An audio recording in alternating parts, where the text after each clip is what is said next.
Peşiman olsan gel bize pervane, gelmesen olam eşkinde divane. Yandım ay Allah, sabrim tükendi, pervanemi kim apardı?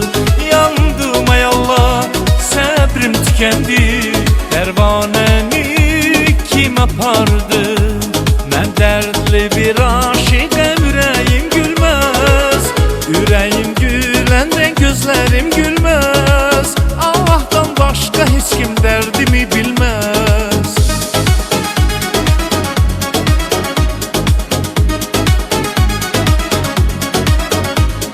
Aşık açar ağlama, pis gün keçer ağlama. Felek bağlı kapını bir gün açar ağlama.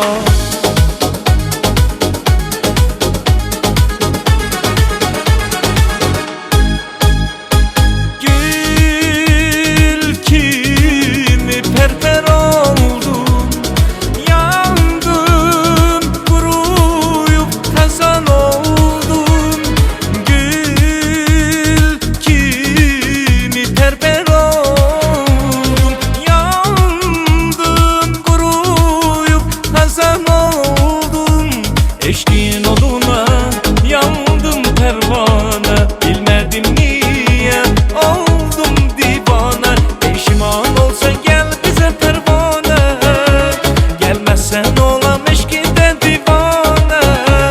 Yandım ay Allah, sabrim tükendi, pervanemi kim apardı? Yandım ay Allah, sabrim tükendi,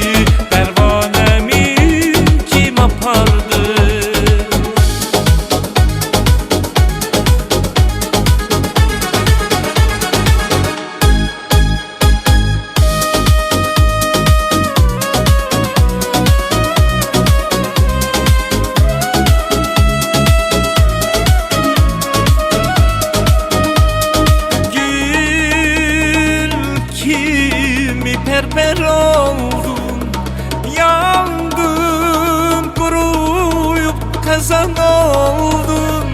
Gül kimi berber oldum.